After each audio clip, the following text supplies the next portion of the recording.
this game is the first game that got me into modern board games. And I fell in love with this game right away.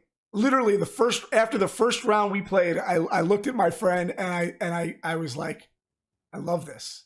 I love this. It's so much fun. It's just so much fun. So you're a powerful lord trying to take control over the city. It's a very straightforward worker placement game where players have quests requiring them to obtain resources. They build structures to expand their options and play intrigue cards to throw curveballs at their opponents. The game's played in 8 rounds, and it's generally pretty good with 2 to 4 players, I think. However, I will say, as much as I love the base game, it plays best with the expansion of Undermountain.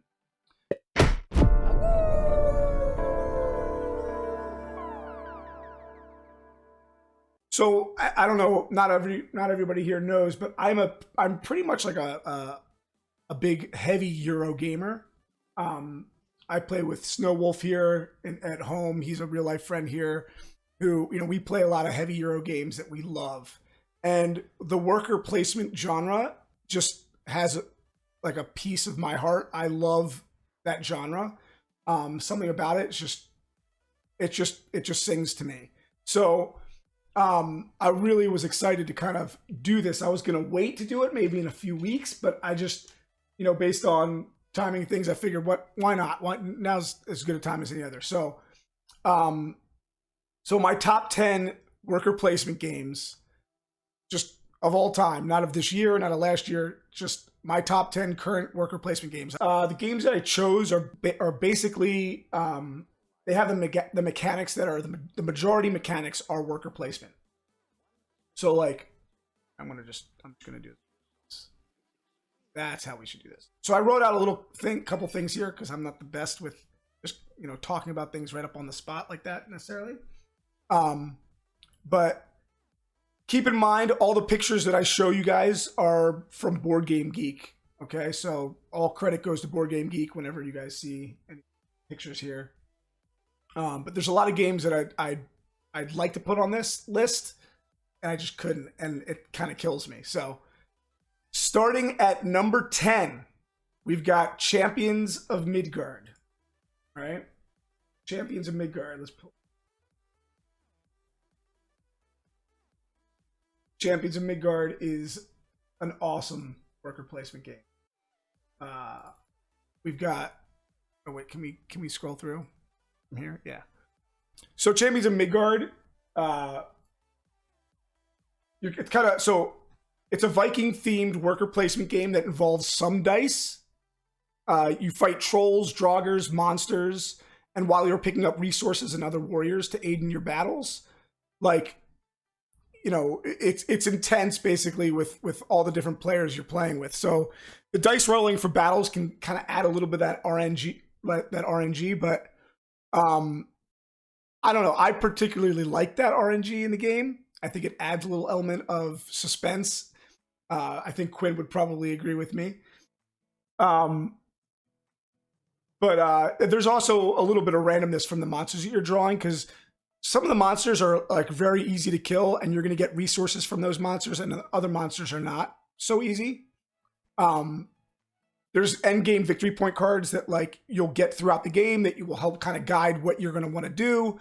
And the player agency is pretty solid in this game. Like you have plenty of options, but you really need to kind of fine tune where you want to go. And the game's different every time with certain buildings that you'll place at the beginning of the game. So I like that element, kind of give it a little variability. And it's just a straightforward worker placement game. It's one of the easier lightweight games. So I definitely love Champions of Midgard. Definitely on my list and definitely recommended. Guess it asked, does it have a classic worker placement where taking a worker spot denies it from the rest of the players? Yes. So you go somewhere, nobody else can go to that, to that space. It's exactly right. It's very straightforward. It's pretty simple.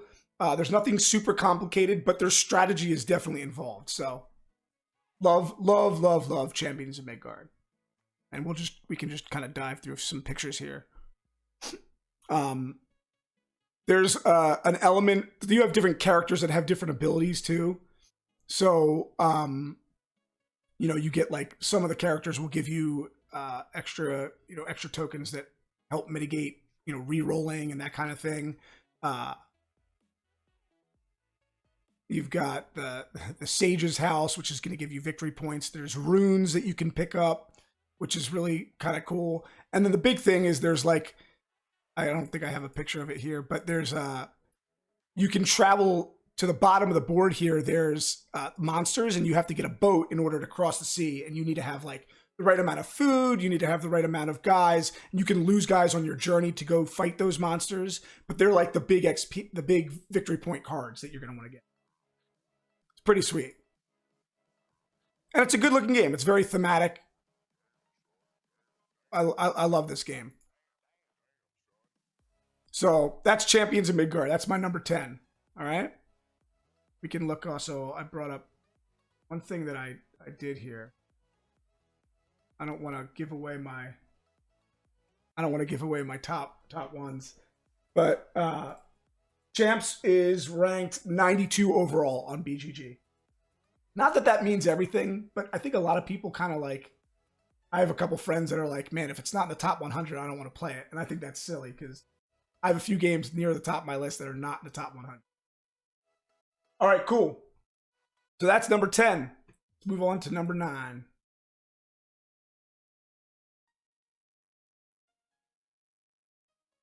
Number 9 is The Gallerist. Gallerist, dude, this game is pretty awesome, actually. I played this game only once, and I fell in love with it when we played it.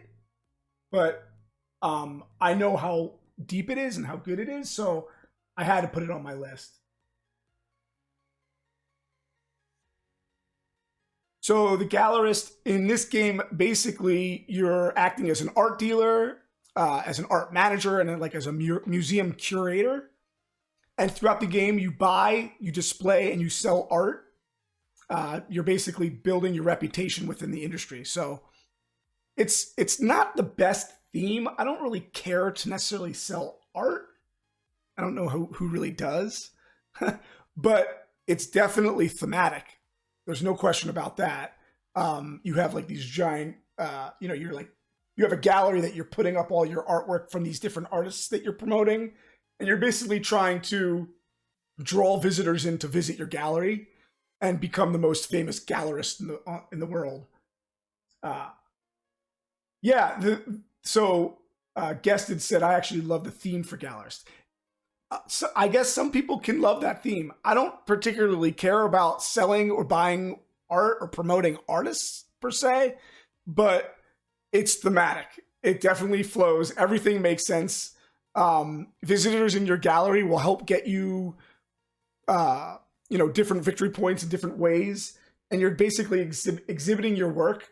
It's actually pretty cool. It's a great game. It works really well.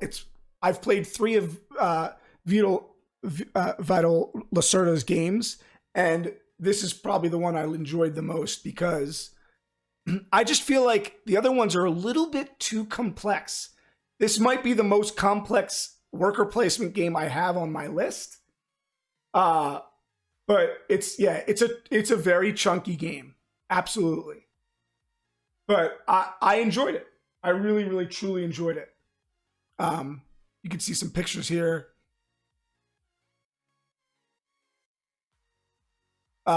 There's some cool mechanics to the game. Getting money was essential for future turns, and you really have to plan a ton in this game. But I love the little easels that you have for end game. Is great. And another mechanic that's great that I think is used in some games. It's not used in a ton, but in some, and it's just a good mechanic where when somebody's on a space, you can still go to that space, but you kick them out and give them an opportunity to go somewhere else.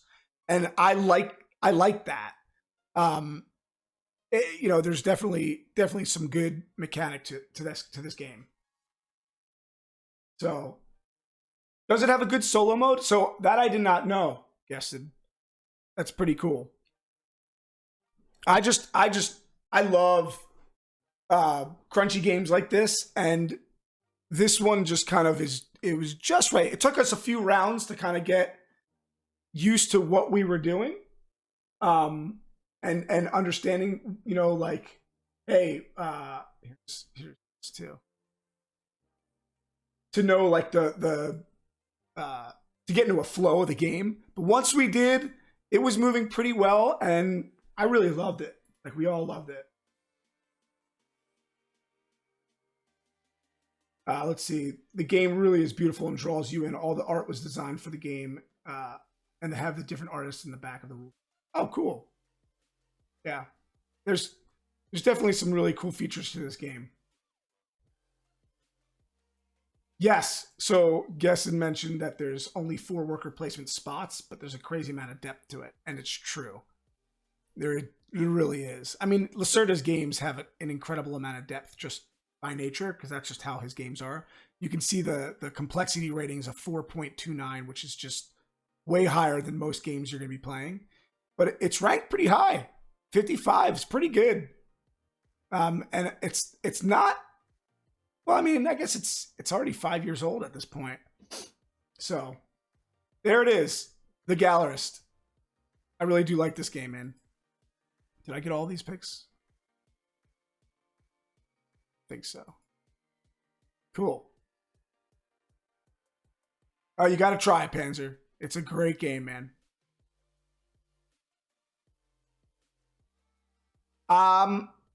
You might be right.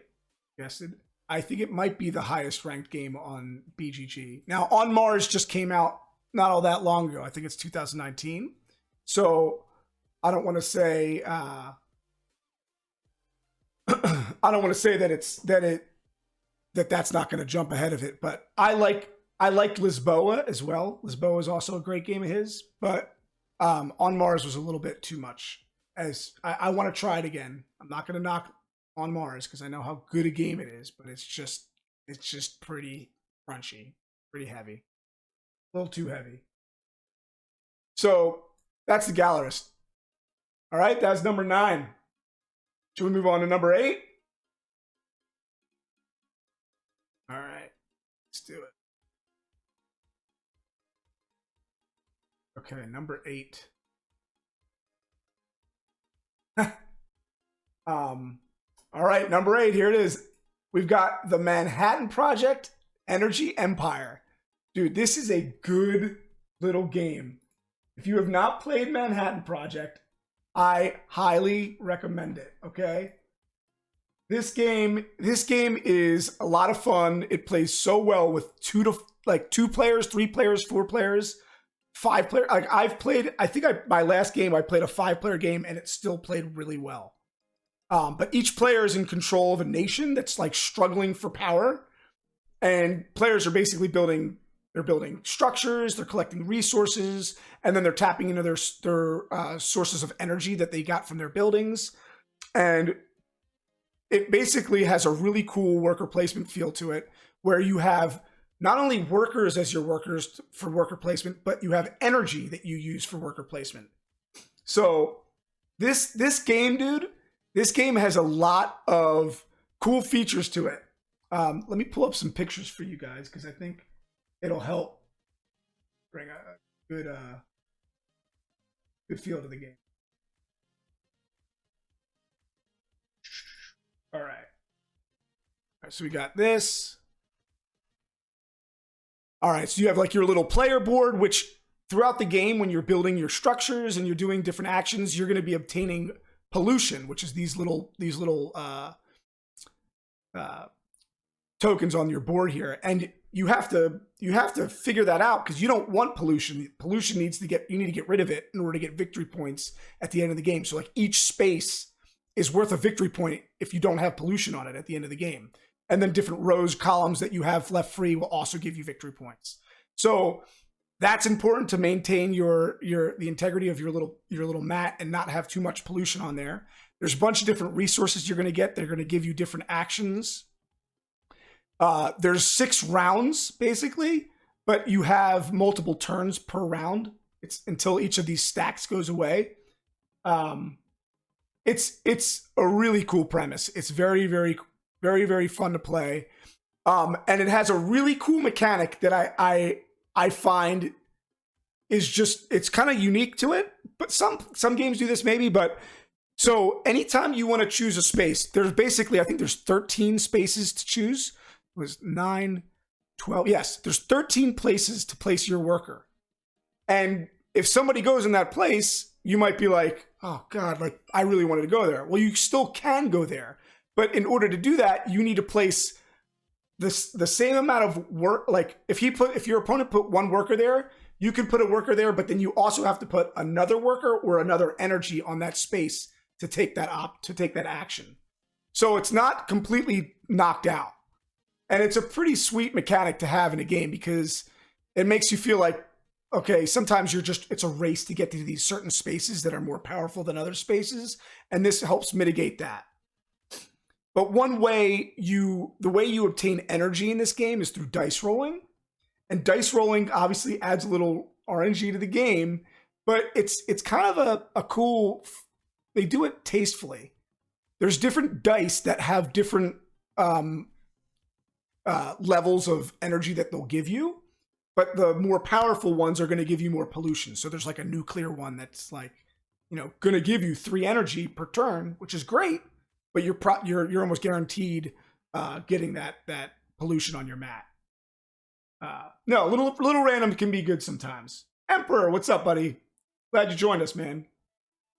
So it's a pretty sweet little game. I'm telling you, it just has a nice flow to it. Games are not super long. You're playing about, you could play a 2-3 player game in like an hour and 15 minutes. If you know the game, it goes pretty quick. And buying the structures, all the structures are pretty cool. And there's a unique thing where when you want to use a certain structure's ability that you have in your area, you have to play in that color's area for work, like placing your workers. Otherwise, you can't use that action. So it's cool. So you love the randomness in games, but you're super lucky. Yes, you are. I know you are, Quinn. But yeah, no, it's fun to have a little randomness sometimes. It adds a little edge. And it doesn't always have to be like pure 100% strategy. It adds a little fun. If you have the right mentality, then a little RNG could be a good thing. I think, at least. So, all right, good. So that's my number 8.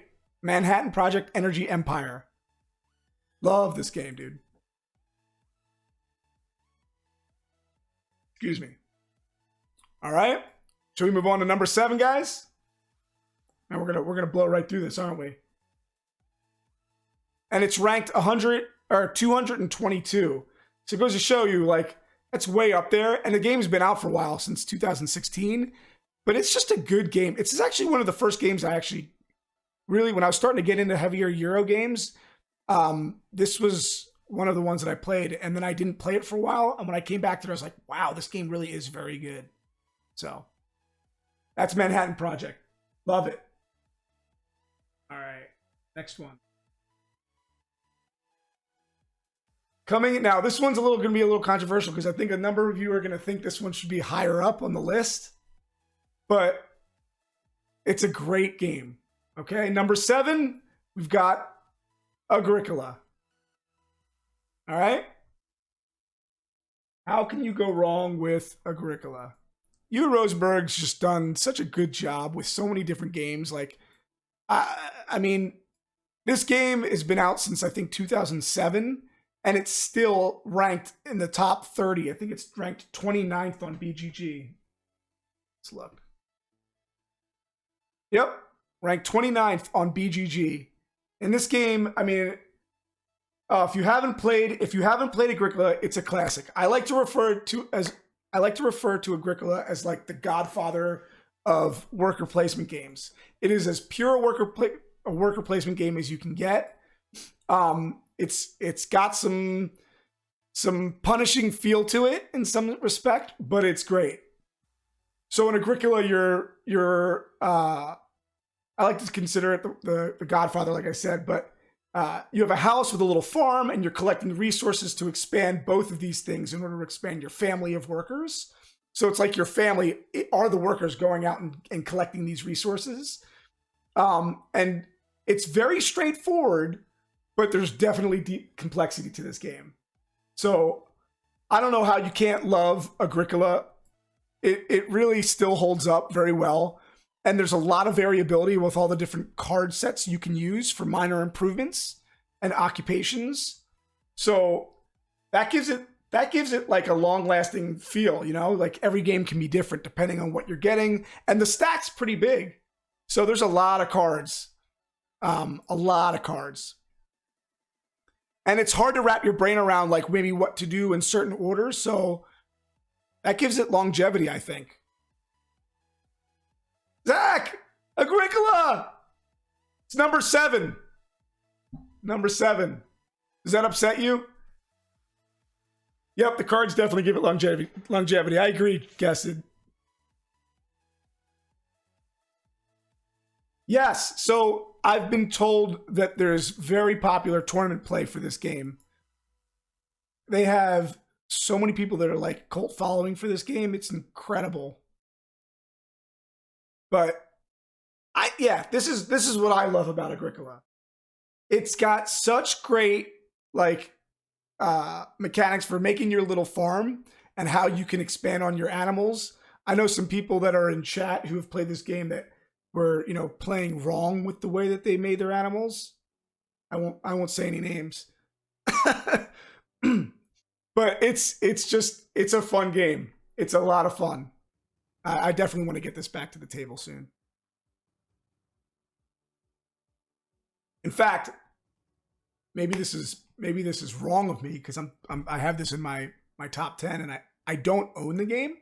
Because a friend of mine owns the game and I just, you know, if I'm gonna play, I'm probably gonna play with them. So yeah, I think a lot of people would have Agricola a lot higher up. And I'm not gonna say that you're wrong because obviously everybody's is entitled to that. But you can tell me what you might switch. There's gonna be a couple games you might switch. In fact, I think the next game you'll probably say, how do you have that ahead of Agricola? And I'll tell you why. All right. Today, tomorrow, you got to convince Quinn, Zach. All right, so that's Agricola. Love this game. I would, you know, always recommend this game.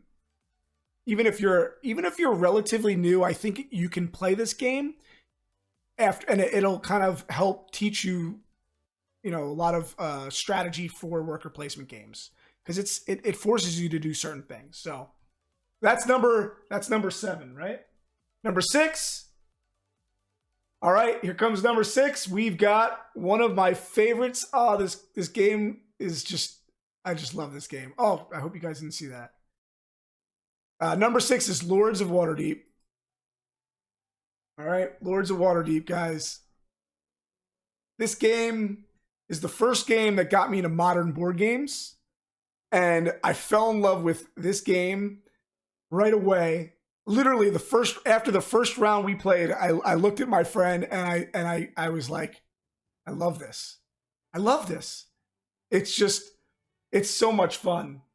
It's just so much fun. So you're a powerful lord trying to take control over the city. It's a very straightforward worker placement game where players have quests requiring them to obtain resources. They build structures to expand their options and play intrigue cards to throw curveballs at their opponents. The game's played in 8 rounds, and it's generally pretty good with 2 to 4 players, I think. However, I will say, as much as I love the base game, it plays best with the expansion of Undermountain. So there's 2 expansions, Undermountain and Skullport. Skullport, I'm not in love with, but Undermountain gives it a couple extra spaces that I think adds some nice flavor to it, and the quests are a little bit more juicy, and it's just a great game. I could, yes, it's all because of a couple friends that I got into this. So you guys I wouldn't be here right now if it wasn't for Lords of Waterdeep. So how do I not put it in my top 10? Okay. But, you know, hey, yeah, let's pull up some pictures of this. One of the best, it's a very straightforward game by nature, you know, like there's nothing crazy to it. You're not racking your brain for what you're gonna do, and let's see. It's not crunchy at all, but there's some strategy to it. And one of the unique aspects is Waterdeep Harbor is a spot on the board where if you can get on that space, you have to play a card from your hand, but then you get to play that worker again afterwards. And I like that. So it's kind of a fight to get to that spot, but you don't always do that, and you can't always do that. So it adds a nice element. And depending on how many players you're playing with, it can change things dramatically. You have a different lord every time that has a different like a different objective, essentially. But you know, it's just a great game. It really is just a great game.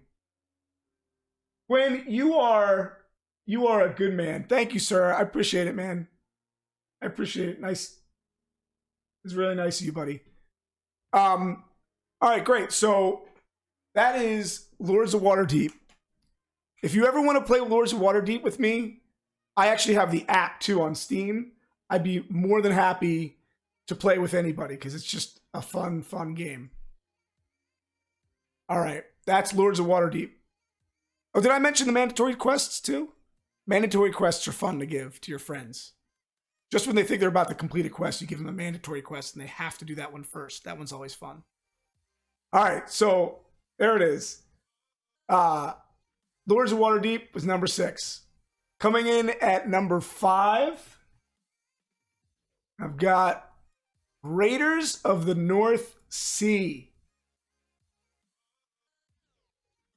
Oh, this game is so great. All right, so Raiders of the North Sea. In Raiders, you're a Viking seeking to impress the chieftain by raiding settlements. You're grabbing resources, you're assembling your crew, and you're journeying north to plunder like gold and iron and livestock and all these different resources. I don't know. I mean, I honestly, like I wrote in this little thing, Shem Phillips raised the bar for this light medium weight game. I think he did, because this game is just, this game is just is awesome.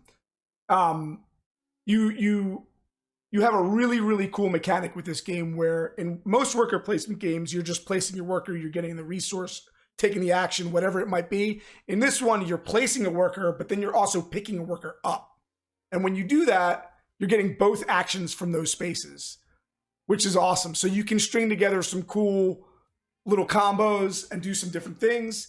And there's a lot of variability. Like there's 3 different worker types you can have. They're just color coded: white, gray, and black. And they can only go to certain spaces on the map to raid those cities. So, and yeah, I will not forget, as somebody mentioned in chat, that the coins in this game are to die for. I mentioned this in my last stream, and it will not be the last time I mention it. The coins in this game are something about them. Just holding a bunch of these coins feels so good in your hands. So it adds that sensory quality that we all need, right? Let's pull up some pictures of Raiders, because this game is also beautiful. It's one of the more beautiful games, in my opinion. So there's Raiders. The artwork's great. You have coins to have to buy your crew members, and each crew member has two things that they can do. If they can use them as an action, where you're playing the blue card as an action, you need to go to a space on the board for that to play it like that. Or it has an ability that will help you throughout the game when it's assembled in your crew. So show them. What am I showing? Panzer? So, you go to these different spaces and you're accruing these different resources, some of which are Valkyrie resources that basically kill one of your crew members. So it makes it difficult to decide where you want to go, because you don't always want to go to a spot where yeah, you might be getting some other resources, but one of your crew members is going to die, and it's not easy to get them back out. So it's a lot of push and pull with, you know, figuring out how you're going to do that. And then once you get up to the top of the board where the fortresses are, you're getting a lot of points, a lot of victory points for doing it. And there is a little bit of RNG with dice rolling, which I think is done tastefully. It kind of, it doesn't guarantee you're going to get all the points you think you might get. But there's some beautiful cards in this game. It's very, you know, pretty straightforward. My wife and I could probably play this game in an hour and a half, and, you know, she would enjoy it. So, and she's not a heavy gamer at all. Like, you know, there's a lot of games that I wouldn't expose her to. This might be like the heavier side of a game that I would expose her to, but she would be down to play. Oh, you want me to get the coins? You want me to get the coins? All right. Do I have them in a... I might even have them out.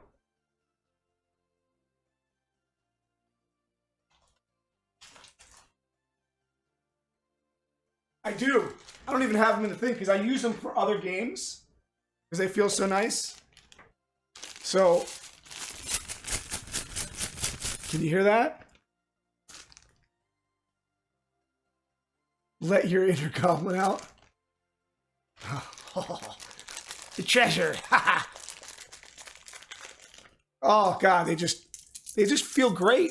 They just feel great in your hands. So I don't have my thing up, so I can't see if I'm showing you this.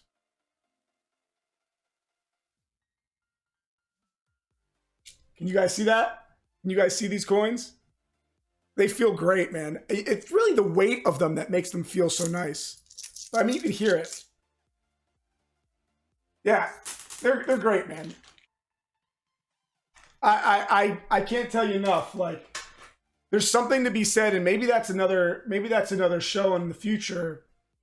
Talking about like the sensory side of game components, like, you know, visually seeing game components that are pleasing to the eye compared to just little chits. You know, like Agricola, when you see the little animals, those are great, but the workers are just little discs. And I've always found that kind of lame. You know, I think that's one of the things that takes from the game. You should experience that.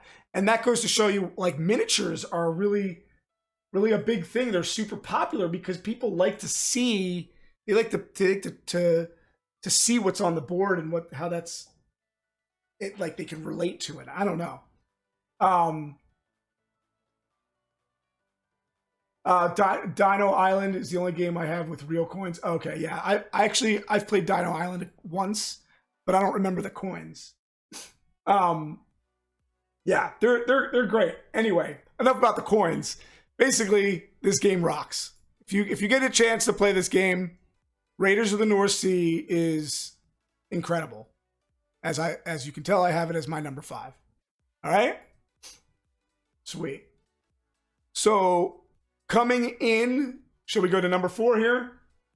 Coming in at number 4, I gotta.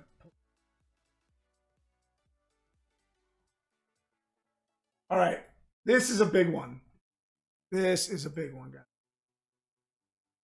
Coming in at number 4, we have Aura et Labora. Okay, this game. This game is just awesome. So another Uwe Rosenberg game that I am very, very fond of. And I could play, I mean, I've played this game probably 5 times now, and I'm still not mastering it, but I still love it. Where's my Aura? Where's my Aura folder? Showing up. I think I might have took it out, taken it out. We can just show some on here. I'm not sure where it is. So Aura Labora is like, this is definitely my favorite Uwe Rosenberg game, which has some similar mechanisms to Le Havre, if you guys have ever played Le Havre, which I have not played Le Havre, and I want to, but In Ora, you're acquiring land, you're constructing buildings, you're obtaining resources, and during the game, you're trying to use your buildings to convert your goods into more valuable goods to help you obtain the most victory points by the end of the game. But it's tricky. It's not as simple as just, oh, here I have this building, let's do this. In order to do, you need to be efficient in order to do well. And this game has a really, really, really cool mechanic with the rondel system for general resources. Because what happens is you got all these resources that start on the board in a certain slot on the rondel, and somebody will take from that resource, and then people will take from those resources, but then the rondel will move up, and those resources that were not taken will have more. And so eventually it gets to a point where you're like, man, like there's like 7 ore on this spot. How do I not take it? I need to take that because I can use those resources to convert to other things. And so that rondel system is very unique. Here it is right here. And it's just beautifully done. It's beautifully done. And certain resources don't become available till later. So you have to plan for those with different buildings that you're making. It's a nice game. It's a very, very nice game. It's very well done. It's very classic, typical Uwe Rosenberg feel and look to it. Just like Agricola, the cards, like all the grass fields and all that stuff. But what's interesting too is you have your little tableau, you have your board, and when you're building your buildings, you need to be cognizant of where you're placing them, because once they're down, they're down. And depending on what's adjacent to those buildings will determine how many victory points you get at the end of the game with certain cards. So it's a lot of planning, and that's probably why I have not mastered this game anywhere near I'd like to have. And again, another thing. So you have 3 workers, right? You can use your opponent's workers to go on their building spaces, but then you have to give them money for it. So there's push and pull there too. Sometimes they have a building, you're like, man, I wanted that building. Well, you can still use it, but you have to give them money. And sometimes it's a good thing to do that because then they can't use it. So I love that too. And I think that those are the things, like I just named a number of things that make this game unique and a lot of fun to play. It has a lot of complexity, but it's not overly complex where you're going to, fry your brain. Love Ora Labora. And I definitely recommend it. So I don't know how many of you guys would put Ora Labora as your favorite Uwe Rosenberg game? I can't believe I don't have my folder for it. And you haven't heard of most of them. Really? Well, Emperor, I got to bring you to Tabletop Simulator and play with you, brother. That's what it's all about. You got to learn. No, it's not. No, Zach. Zach, it's your favorite Rosenberg game. Let's be real. Come on. Absolutely. We definitely can, Emperor. We will. Soon enough, my friend. All right. Wonderful. Coming in at number 3. This is going to be controversial, guys. You guys are going to look at me like I have 3 heads right now. Nope, Agricola's done. Get it out. It's done. I love it. All right, coming in hot. Number 3, we've got Yedo. Oh, dude. Oh, I love this game. Yedo is great, man. So, I love to hear that some of you guys haven't played these because this is not your typical top 10 list. I feel like, a lot of people put worker placement games. They have a different list than I do. But hey, everybody's allowed a subjective opinion, right? So a lot of people have not played Yedo. It's definitely one of the more unique games on my list, if not the most unique game on my list. And it's only ranked, look, it's ranked 586 on BGG, which I think is a travesty. But whatever, who cares about that really? But it's a great worker placement game that involves bidding, there's quest completion, obtaining resources to beat your opponents. So it's very straightforward. You're pretty much I had a friend of mine actually try to compare it to Lords of Waterdeep. And I was like, I have a hard time. I have a hard time doing that because I think there's way more complexity to this game than Lords of Waterdeep. Excuse me. Basically, you start out the game with a bunch of different quests. You get like 4 different quests, and there's varying levels of quests, right? So you have green, yellow, red, and black quests. Black being the hardest, green being the easiest. And it's simple. You have to go to different spots, and you need to have certain items like weapons or buildings in your playmat area in order to fulfill the quest obligations. And then to complete that quest, you need to place your workers on different areas. So here, let me pull up some pictures. So Yedo. So this is like your player mat. You need to have, there's 4 different building types, which you cannot get all the buildings based on how many players there are. If there's 3 players in the game, there's only 2 buildings of each available. So if you don't get those buildings, then all of a sudden you have a quest that requires that building, you can't complete that quest. So you need to be aware of, planning out what you want to do and all these different things. But then you also have weapons, and all these different weapons are required for the different quests. So let's see if I can pull up some quests. So here's like a quest card.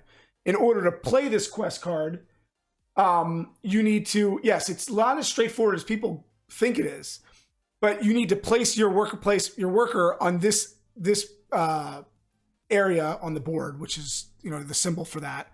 And then you'll get this reward. But then there's bonuses for different things. So there's a lot to this game. And people don't give it enough credit. And I don't know why. A really unique feature of this game is that, after you've been bidding and you've been doing your moves, you can actually opt out of bidding. You don't have to bid, and you can just get money. Maybe you need the money for other things. But there's a space on the board that will help rearrange the order of turns. And I think, it can be a very valuable spot. But then you also want to go to the market to get new weapons, or you want to go to, the spot to build a new building. It's just, there's a lot of player agency in this game that makes it a lot of fun, and you really need to plan with your quests. Like the black quests in this game are extremely difficult to finish. They yield a lot of points. And if you're working towards the end of the game, if you can make your quests work together, you're going to do well. So it's a fun game. Oh, and there's one other little thing that's little tricky feel to it. Okay. There's a patrol guard that goes in the middle of the board. This little blue, this red piece, the blue one is the same thing. It just switches sometimes on which direction it's going. But he's going to go around the board every turn. And if he ends up on your space, then your guy gets arrested and he gets taken off the board because you want to obtain more workers. And it's kind of like throws a wrench in your plans. Sometimes you're like, oh my gosh, I wanted to do that this turn and now I can't. But you have other cards that can help you kind of mitigate that or, influence the way the patrol guard goes around the board. It's neat. It's very, very neat. I recommend this game all the time just because I think it's a great game. So there it is at number 3. I know many of you are probably like, boo, but I love this game. I stand by my decision. All right. You guys ready? Number 2.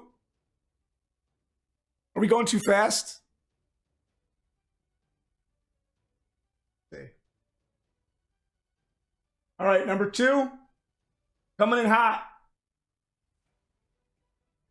Here we go. Paladins of the West Kingdom. Make sure I don't go past it this time. Paladins of the West Kingdom. Dude, this game is hot. This game is hot. This game is just like, okay, so Shem Phillips has just, he's done it. He's done it right. Whatever he's doing it right. Because Paladins is awesome. So players are enlisting the help of their Paladins and other workers to carry out a variety of different tasks, right? There's a number of different colored workers in this game that will help you perform different actions on your board.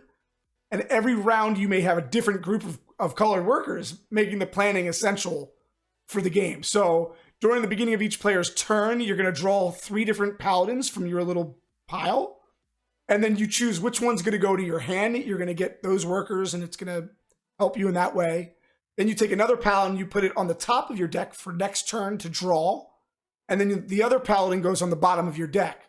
You have to plan for the end of the game or towards later part of the game. Dude, that mechanic alone is just cool, right? Not to mention, there's so many different places you can go on your player mat. Let me pull up the pics on this guy. It's a beautiful game. I mean, I love the artwork for those games. Architects of the West, Paladins of the West, and Raiders of the North Sea are all beautiful games. And that artwork has kind of, been used very well. Here it is. Let's just go this way first.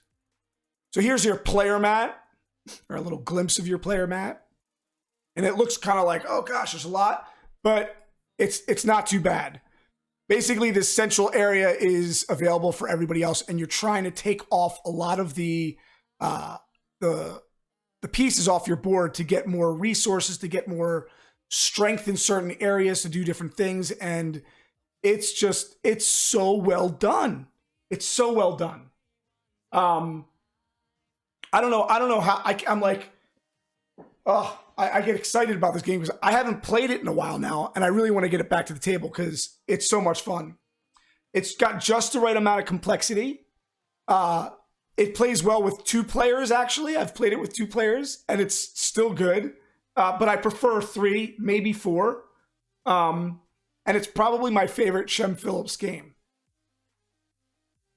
It's great. So, like, taking off these different buildings from the map, every one of these spaces is filled at the start of the game. And as you pick them up off your board and place them in this middle place, right over here, or, on your board elsewhere, you're going to get new resources or new workers that you're going to be able to use each turn. And those workers, so it's kind of like Feast for Odin, where you're placing multiple workers at the same time. You're placing multiple workers at the same time for this too. It's just great. It's really, really, it's my favorite Shem Phillips game. One of the games, Architects, was hard to leave off this list, honestly. But I'll get to that. So there it is. Paladins of the West. Oh yeah, here's some other, here are some paladins that you might have in the beginning of your turn. So not only do they give you abilities that you're going to use, but they give you your starting resources or your starting workers for that round. And then, you want to make sure that it goes in tandem with the ability that he's providing you. And then you have different strength for different area. It's just, love this game, man. Love this game. Can't get enough.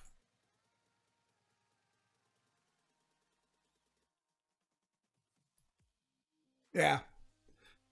So that's Paladins for you. I'm not seeing a lot of excitement from you guys in the chat from that. And it's making me wonder if you guys aren't Paladins fans. Are any Paladin fans in there?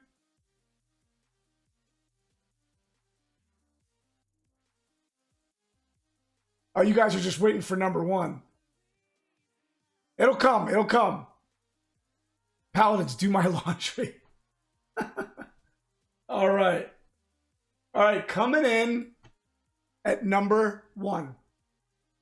All right, this game. All right, you know what I'm going to do here? Number one. All right. You ready, guys?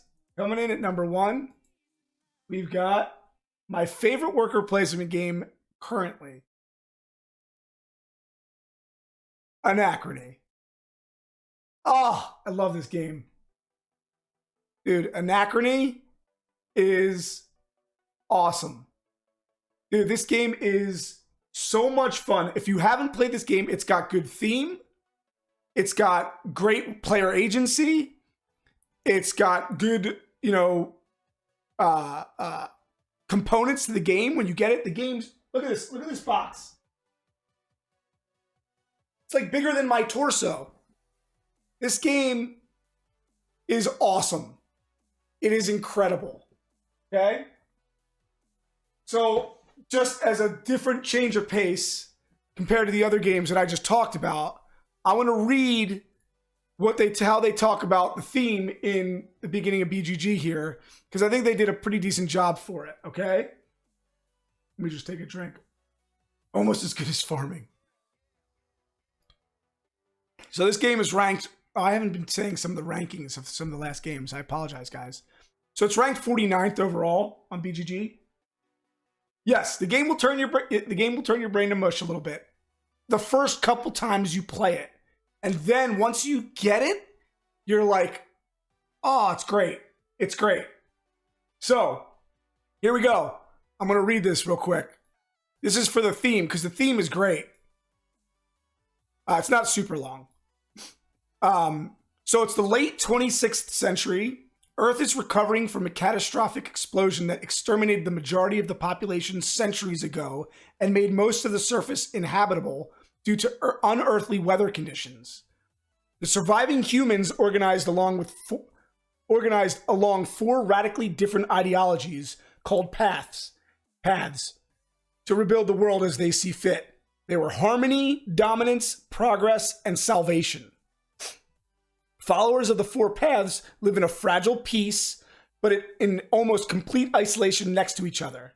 Their only meeting point is the last major city on Earth, now known as the capital. By powering up mysterious time rifts that opened in the wake of the cataclysm, each path is able to reach back to specific moments in their past. Yeah, that's right, guys. There's time travel in this game. Doing so can greatly speed up their progress, but too much meddling may endanger the time-space continuum. But progress is more important than ever before. If the mysterious message arriving through the time rift is to be believed, an even more terrible cataclysm is looming on the horizon. An asteroid bearing the mysterious substance called neutronium is heading towards Earth. Even stranger, the scientists show that the energy signature of the asteroid matches the explosion centuries ago. So the Earth's been decimated by this cataclysmic event, in years past, and now it's about to happen again. And you're basically trying to obtain as many resources and do all these different actions to get off the planet as best you can. And it's so tastefully done with time travel, which is such a hard concept to incorporate into a board game. The game's basically played in like 4 to 7 turns or rounds or whatever, excuse me. And that all depends on when that cataclysmic effect takes place, which can vary. So you don't know exactly when the game's going to end. And you can't go into here, let me pull up some pics. I don't know why I'm not pulling up pics.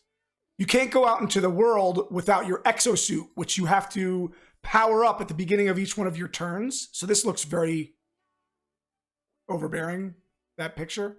Here are your exosuits, which look pretty cool. If you can get the miniatures, they're pretty sweet. Okay? Is Michael J. Fox in this game? No, he's not. So basically, at the beginning of the round, you're going to power up however many exosuits you think you're going to use to go out into the world. And when you do so, you have different workers. Here, let me show you. You're building buildings to give you different resources. Excuse me. It's so well done. This is cool. So let's see. There's varying types of workers too. So you have like administrators, you have engineers, you have scientists, and then you have geniuses. And like the genius can do any of the other three do, but they're harder to get, obviously. And the administrators are good at one thing. They can do another thing just normally. The engineers are good at a certain thing. And then after you're using all these workers, they're in sleep mode and you have to wake them. There's a lot of complexity to this game.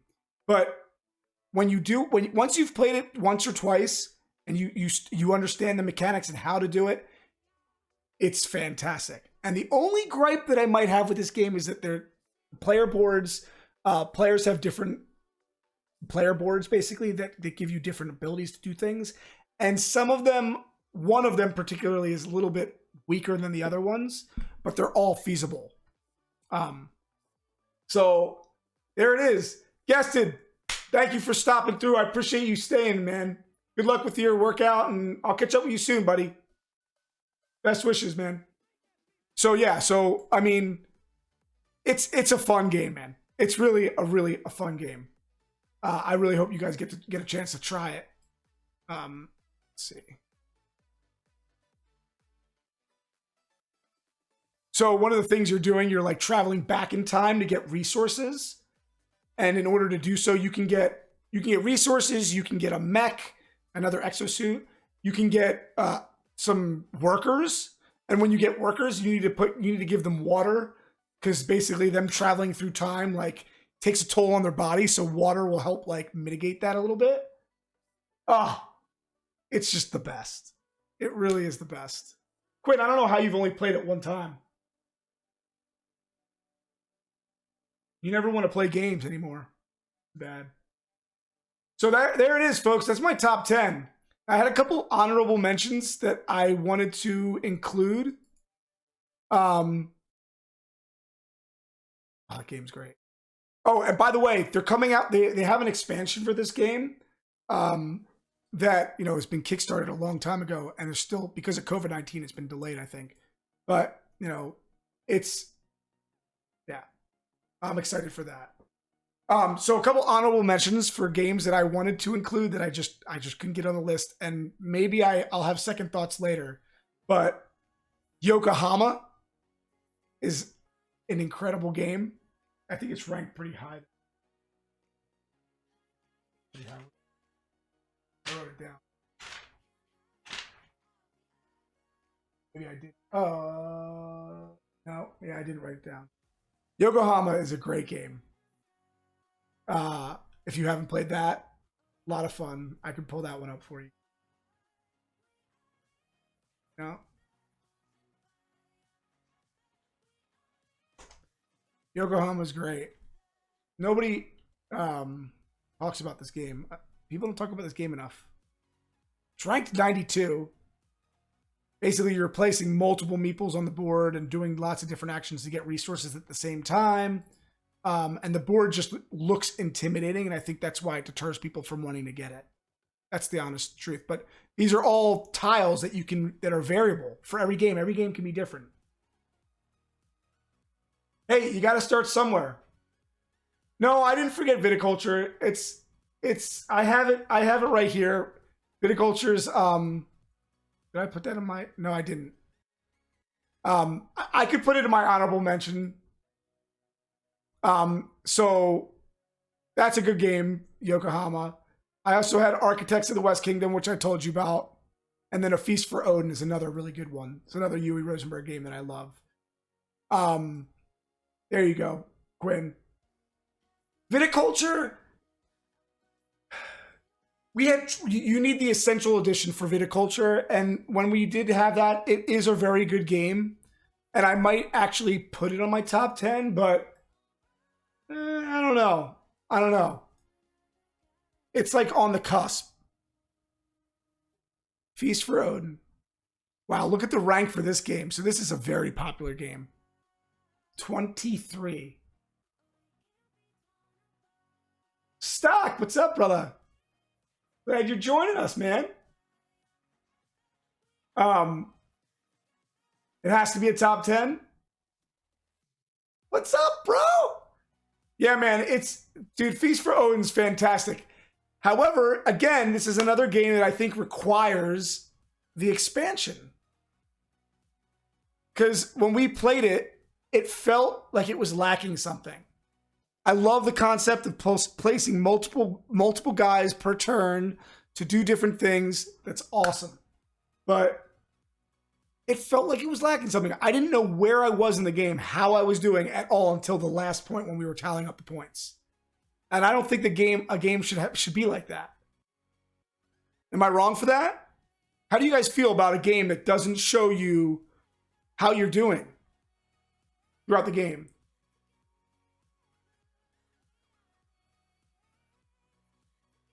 That's not a good feeling to have. It's not. I want to know if I'm doing things efficiently, effectively. I mean, I guess you'll know if you win the game or if you get a certain amount of points. But it's funny.